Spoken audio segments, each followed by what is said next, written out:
The Saint Mort Show.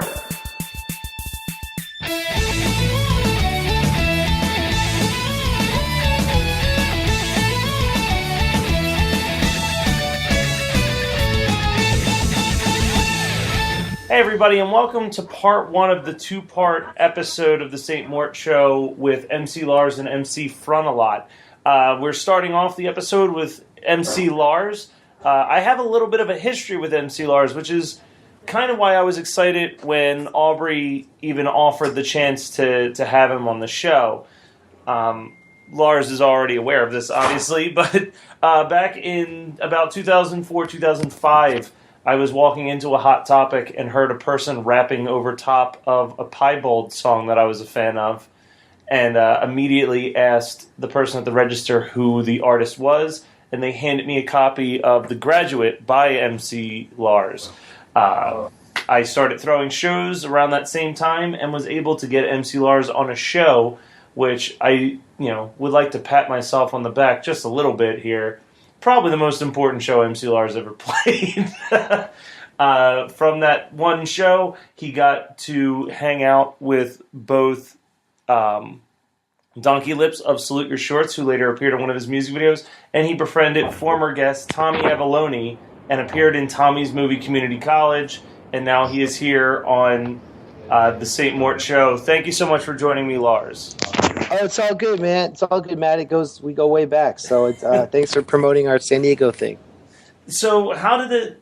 Aubrey's been doing these San Diego things for a while now, right? This is definitely not the first year that she's done it. Yeah, I did. Whenever I'm not on Warped Tour, I try to make it to Comic-Con, and I did one in 2012. And she's been doing stuff in that scene since, I met her, I think, in 2011 when I was there with MC Chris. And she's been doing great stuff there. How did you link with her? I just know her through Geekscape. We both write for Geekscape. Okay, cool. And yeah, she had sent out an email to the Geekscapists like, hey, we're doing, Geekscape and I are working together to do this event at Comic-Con. Would anybody like to interview MC Lars and MC Frontalot? And I did not hesitate to send reply and say I'm getting those guys on the podcast. So how did the actual career for you start? I know you back in the day you were MC Lars Horace. What was your beginnings into hip hop? Yeah, man. Well, I used to play bass in punk bands around the Monterey Bay area, like Central California coast.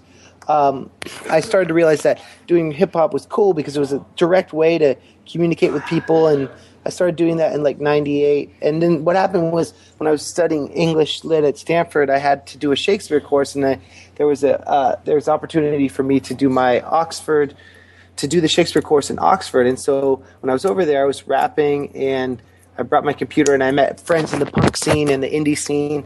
And I actually just got back from the UK playing a festival run by my former label that first hooked me up over there. It was called Truck Records, and that just basically led to a bunch of stuff. And eventually, in 2006, I heard about the Nerdcore thing, and I met up with Damien, and he and I toured. I think we've done 2 U.S. tours, and nowadays it seems like this niche thing has become a very prevalent culture, and it's been really cool because since I've graduated college, I've been able to do rap as a full-time job since 2005, I guess.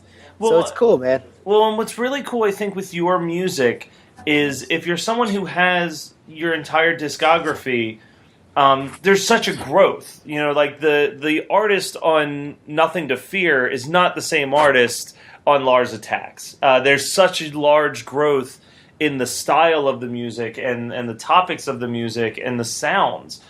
And I think that's cool, is that you definitely have such a variety in everything that you do that it's hard to really pin you down to one specific sound. Thanks, Matt. I think that comes from my ADD and the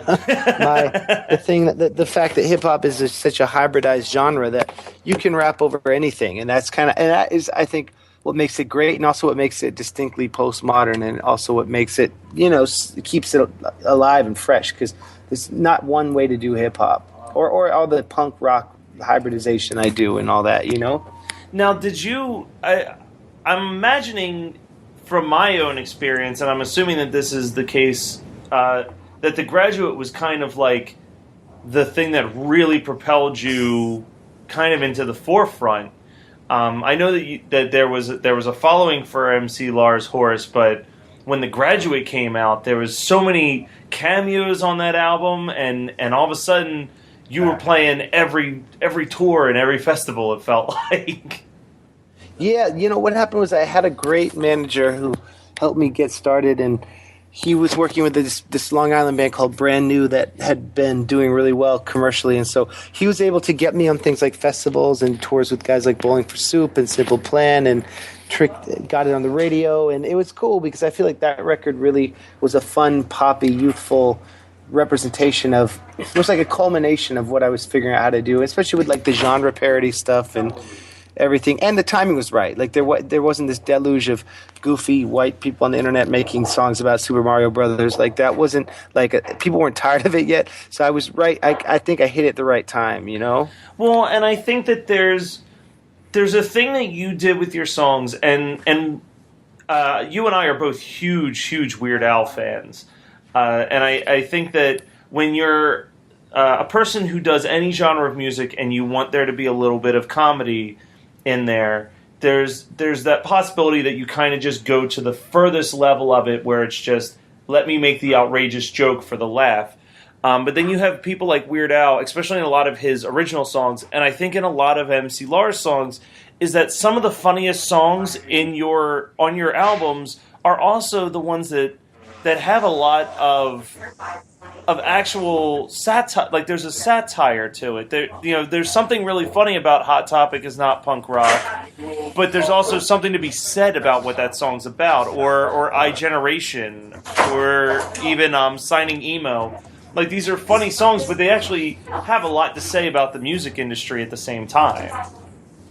Thanks, man. I mean, I appreciate that. I mean, I think the whole journey for me has been trying to be funny without being a joke, and shine light on bring intelligence and humor, and also good natured, like not cursing, being positive. That's why I love Weird Al, because he's got that, guys. I always say like good morals. He's got good morals. He doesn't glorify negative things, and he makes fun of things in a creative way, Well, and in all the things that he's made fun of, very, very rarely is it like a personal attack upon the artist.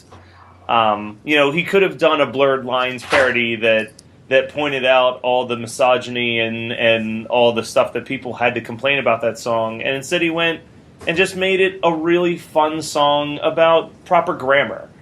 And I think that's what separates him from other internet parodyists out there. He doesn't go for the obvious joke. He goes for the least expected of the jokes. Yeah, no, exactly. And the stuff and the fact that, it's so cool that he's been crushing it this week. Yeah, with all absolutely. I think it'll still be relevant by the time this episode comes out, because I got to get it out before the show. Yeah, I mean, he is the king of the internet right now, and I haven't checked to see yet, but did he end up having the number one album of the week? I know it was like head and head. Yeah, I keep checking. I haven't seen anything, but I would assume he will, because no one likes Jason Mraz, right? I was genuinely shocked when I was like, he's up against Jason Mraz? I don't even know what songs are on that CD. Yeah. No disrespect, but hey, I'm a fan, but I mean, Weird Al wins over Jason Mraz. Yeah.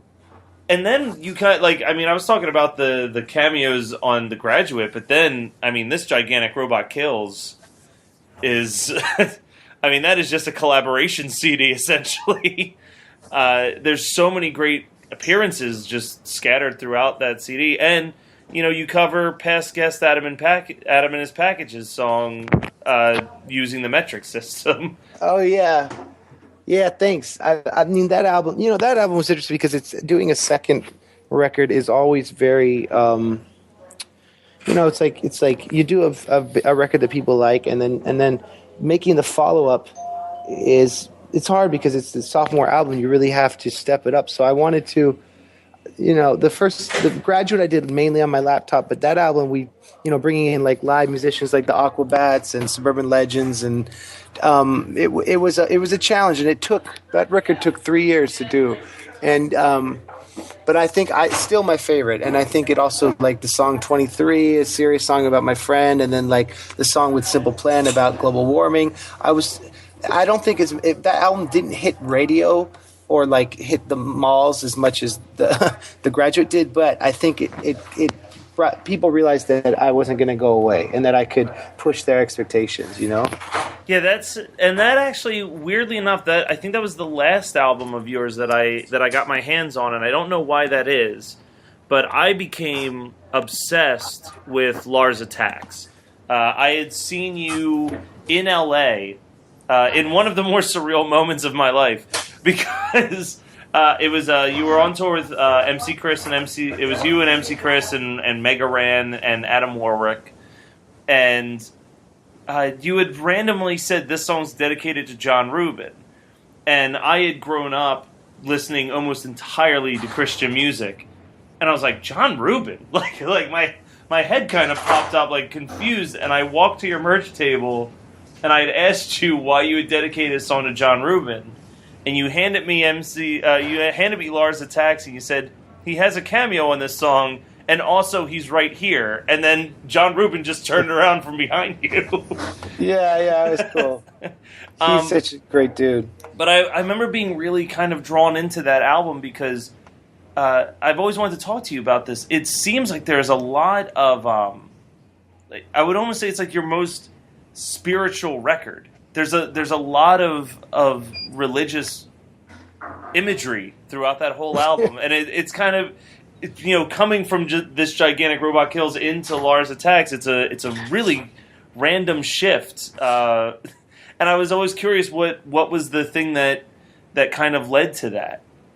Yeah, man. I mean, it's incredible to talk to you about this because I think a lot of people only heard one record. Like a lot of people are only fans of the Lars Attacks record or Robot Kills. I mean, what happened, honestly, to break it down, was Robot Kills, I put out, the guys from Bowling for Soup had a label called Crappy Records, and they were very involved in the album, and so we were trying to, they had a lot of influence on me doing funny songs and the pop punk stuff, which was what the stuff I wanted to do, and the stuff with Wheatus and the Weird Al stuff, like it was all kind of silly and crazy. And so we did a Kickstarter for Lars Attacks, and I was like, oh, for the first time literally in my life, I have, number one, an audience, even though it's a niche audience, and number two, this ability to write whatever the heck I want. And I was really I feel like I was having a quarter life crisis. I was trying to debate whether it was time to, go to grad school and just respect hip hop by not doing it to death after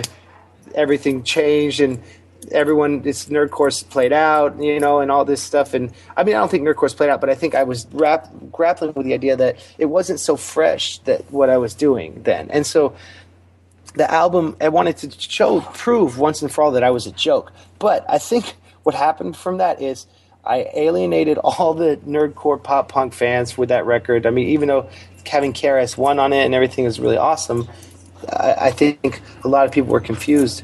And I think I bummed a lot of people out they bought this record. The song, because the Lars Attacks song is kind of like a funny sci-fi battle rap, but the rest of the album is all about karma and truth and justice, and it was because I was Horus Records. It was the first project where I didn't have someone else's money invested in it, so I could just do everything I wanted. But the Zombie Dinosaur record is kind of return to form of the funny pop punk stuff. So I wouldn't do another record like Lars Attacks, but I am very, as the years go on, intensely proud of that album. Even though I would definitely admit it's one of the least listened to of my catalog, because I think it's just a strange departure that I had to do. But you know what? And there will be people who will say that this is me kissing your ass or whatever, because the internet's full of people that want to say that. But I could genuinely see Lars Attacks being like your Pinkerton. Like, being that album that it's such a drastic shift that all the fans kind of like, well, I don't like this. But like 5 or 6 years later, when they're in the same headspace that you were at, You know, like, it took us being the age that Rivers Cuomo was when he wrote Pinkerton to appreciate Pinkerton. Like, I think that me being around the same age as you, listening to Lars Attacks, I was kind of going through that feeling of, like, you know what, like, there is this kind of weird karma thing. And like, there is this, like, you have to be a good person. Like, you shouldn't be a good person because you think that good things will happen, because if you do, you should be a good person because it's the right thing to do. And, yeah, man. And there's a lot of that in this album. I mean, I think that the Summer Camp Love Song is literally one of the prettiest songs you've ever written. Thanks, man. Thanks. I really think that time will tell on Lars Attack. I'm telling you that. Like, 10, 15 years later, you'll still be doing this rap thing, and people will still be coming up to you, and suddenly out of nowhere, that's going to be the album that they always want to talk about. Because it's going to always stand out. That being said, I mean, like I said, every one of your albums has its own identity. That's something that I always drew me to the music of MC Lars, is that you don't get the same album over and over and over again. Which can't be said about a lot of pop punk bands, and it's cool. Even a lot of nerdcore, it feels like you're hearing the same album over and over again after a while. But you've always found a way to make each album its own individual world. Thank you, man. I mean, that means a lot, and I think that it's you know, with art, it's very personal. When you're indie, like we all are, like Frontalot, me, Chris, you have to. If you're not doing something interesting yourself personally, you're really shortchanging yourself, and you may as well just be doing, like, I don't know. You may as well just be. I mean, you may as well just be ghostwriting pop songs for, like, comedy artists on a major label, which is cool, but it's a whole different art form, you know? Well, and I think that's the thing, is that the weirdest thing with the nerdcore label, and I can't wait to talk to MC Front a lot about this as well, but I think that the actual term, it's kind of a weird term, because, like, it's not like, you know, it's not like you pick up an MC Chris album or an MC Lars album or an MC Frontalot album or even a random CD and it's just 20 songs about video games or 20 songs about D&D. Like, there's elements of you guys being open about your geekiness, but it's still all personal stories. I mean, I always go to my example of, you know, if someone tells me that they can't listen to nerdcore because it's too silly or too goofy, I make them listen to the song "The Dream Master" by Mega Ran, because that song is such a beautiful personal story. And it's like, you know, tell me that this isn't legitimate rap. Like, this is almost more legitimate and personal than some of the top 40 hip hop that's out there right now. I certainly get more out of a song on MC Lars than I do out of Wiggle by Jason Derulo featuring Snoop Dogg. Right.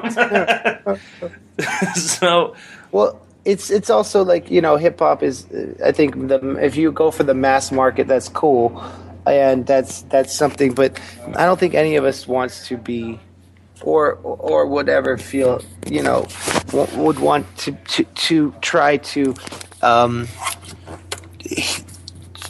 dumb down what we're doing to hit that market. But there is also this next gen of the quote unquote nerdcore influenced kids who are crushing it, and like Watsky. Are you into him? Have you heard him? No, I'll have to check out Watsky. So he's on Warp this year. He's crushing it. He's on my new record, and his last record was #1 on the hip hop charts. And he started by doing a bunch of YouTube videos, but he's influenced by us.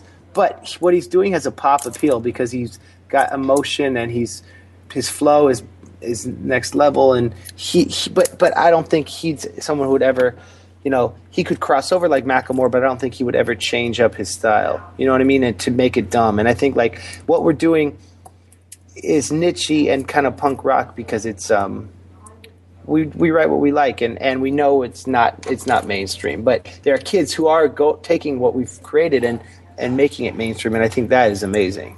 Yeah, and there's a lot to be said about the genre. There's a lot to be said about what you guys have all done, and I think that it's always cool within all of these musical movements. I was a huge fan of wizard rock for what it was. This idea that, like, you know, it wasn't like you and Front a Lot and Chris and Mega Ran were, talking to each other and said, like, hey, let's start our own hip-hop thing. It was just kind of like this idea that was in the air that a bunch of people all kind of grabbed at around the same time without knowing each other. And like, I'm always fascinated by that idea that there was a point in time where the world was ready for these geeky artists to pick up microphones and tell their honest stories and also make us laugh. And it wasn't like you guys all planned together to start a revolution. You just all happened to come to it at the same time. Well, the other thing I think we can, the main reason why people care about it is because of the internet, and it's because all of a sudden there was this coalescence of 10 years after it was cool to call yourself MC whatever, Front a Lot, Chris and I all were doing that just kind of as a throwback, and that it all kind of coalesced, and then there was an audience, and it all, I think the timing of such was because everyone was downloading stuff for free, and that was like a primary way of getting music, and the three of us were advocating that, and it just struck a note. But of course, like, all of our journeys into it were different, and I think the way we all got an audience and the way we all helped each other with our collaborations and stuff, it was pretty cool. Absolutely. Now, you're not just a rapper. Are you ever going to go back to doing some comics? I remember back when we booked you in 2006, you had just released 27th Street, and you were showing that to us. Yeah, thanks, man. I mean, I still love to do art a lot. I'm working on right now a puppet show, a hip-hop puppet show that we're pitching, and that's fun because doing the character designs and everything has been really interesting and different. I love to do art. I think it's a lot harder to make money as a web cartoonist than a rapper, but I'm sure there are a lot of web cartoonists that would say the opposite is true. So that's something I really have to do, and I appreciate you asking me that. I reprinted the book. Yeah, because I remember that was like the first print of it. Because that was like you like I literally remember like yesterday. You walked into the fire hall. You had your backpack with all your merch. You asked where your merch table was, and we showed you. And then you just pulled the book out and handed it to us. And you were like, "Give this a read, and I'll be back." And you like set up your merch table, and then just started talking to us about 27th Street. And I was like, it was one of the coolest experiences. It was our last show we ever got to throw. And as I said in the beginning, Nitty Gritty was your opening act, which... Yeah. Like I do like to joke around and say, like, that was the most important band that ever opened for MC Lars because he met Donkey Lips. But yeah. It was a great... Like that was one of the best shows I've ever experienced as a promoter. And every other show after that has always... been compared to it. And it's a pleasure to actually get to speak to you again after, damn near a decade. So thank you for spending some time to be on here. I know that your time is a little limited because you've got to, get to Comic-Con. And I do want to save enough time to give MC Front a Lot some equal amount of time. But tell us a little bit about the new record. The new record, well, I've been working on it for about, I would say like hardcore about 3 or 4 months. I've got a lot of cool people on it, like Stizza from the punk band Leftover Crack, and Watsky, and Roger from Less Than Jake, and Suburban Legends, and it's what it is I'm continuing a lot of the narrative threads from the earlier stuff. So like we see where Blake from Hearts to Hate from Sign of Emo is, and the character from Hipster Girl, she's now a mom with the kids, and she lives in California, and so it's been a fun return to form of like, okay, here's this universe of all my quirky, strange pop culture characters, and where would they be in 2014? It reminds me a little bit of one of my all-time favorite... Well, actually, no. It's my all-time favorite band is Five Iron Frenzy. And right when they were getting to break up, they released a song called And That's How the Story Ends. and it was just a song summing up all of the different storylines from like the last 8 albums. And I was like, that's so cool. Like the idea that like all this music exists in this world, and the fact that you're dedicating an album to like this is the world of MC Lars. Like that's fantastic. When is it out? Is it already out? How can people get a copy of it? No, thanks, man. I think that it's not gonna. It'll probably come out February or March. Okay. But what I'm going to do is, as the songs come together, I'm going to put out videos leading up to it. So if people go to mclars.com or follow me on Twitter at MC Lars, or of course Facebook, I'll keep it popping and keep the word out. And I'm doing a bunch of shows. I'm doing San Diego. I'm going up to Montreal to play a festival, and then the Orlando Nerd Festival, which is every year, and that will be cool. But I'm doing a 2-month run in the fall with an artist I can't announce, but I will definitely be premiering a lot of the new stuff. So I'm really excited about it, and I was really thankful that the Kickstarter campaign people were so amazingly generous, and also people have been very, very patient, because I was going to try to get out in September, but it's not ready. So people have been cool that I'm waiting a few months, but it'll be out early next year for sure. But the songs will be coming out on Spotify or YouTube in the months to come. So I'll keep you in the loop, man. And I just want to thank you for being so enthusiastic and passionate about my weird music, and for having me on and for promoting the show and getting Frontalot on too. Shout out to him, and thanks, man. You're a really cool guy, and it means a lot to get this love from the underground, you know? No problem. And all of your fans should go try to track down a copy of Community College and see your acting debut. Have you watched that? I have 2 different copies of it. Oh, my God. I watched Tommy it recently. gave me a screener copy, like early, like when he was, I think it was the first episode of the podcast, Tommy was the guest. And he gave me a screener copy because I went to the premiere. And then I ordered one off their, like the official Chemical Burn website or whatever as well, so I could get all the weird bonus features. I watched it the other day, and I feel like I come off as such like I guess it's my character, but I'm such like an arrogant jerk in that scene where I'm what's the storyline? I'm his brother. Yeah, I'm the cousin of his friend or something. Something random like that. All I remember is that, and it's like one of my favorite jokes in the movie, is that they always like you and everyone else refers to you by this long title of like beloved post-punk laptop rapper MC Lars. And then like you walk into the room and you're like, I'm beloved internet. Yeah, that's funny. Tommy is insane, and I would, if you're famous, do not let him have your phone number because he'll harass you.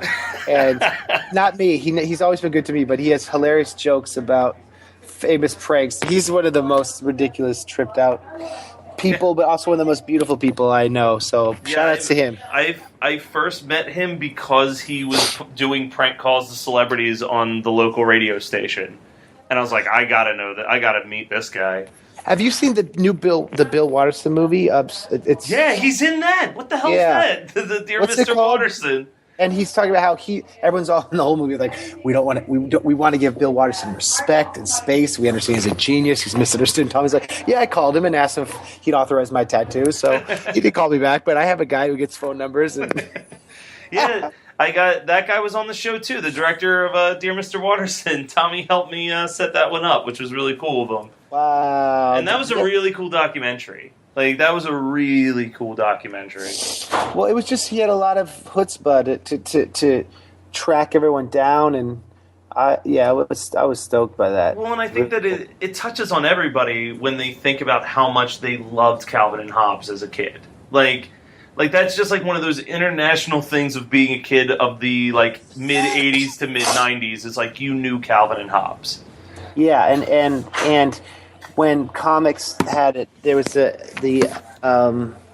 just the apex of comic art and storytelling, and that Bill Watterson never sold out, and that he always had incredible style. I mean, props to him. Like anyone who's an indie artist today should look. I feel like so much of the time people spend their existence trying to span the internet and add friends and the fan page when really your craft is the most important thing, and he's such a testament to that. So that I love that documentary, and I think it's dope Tommy's in it. So shout out to Tommy and Bill Watterson. All right, well, thank you for doing the show. Everyone go and check MC Lars out at San Diego. We'll have to get you on for a full hour later, and we'll just talk about geeky shit and just roughly mention that you're a rapper at the end.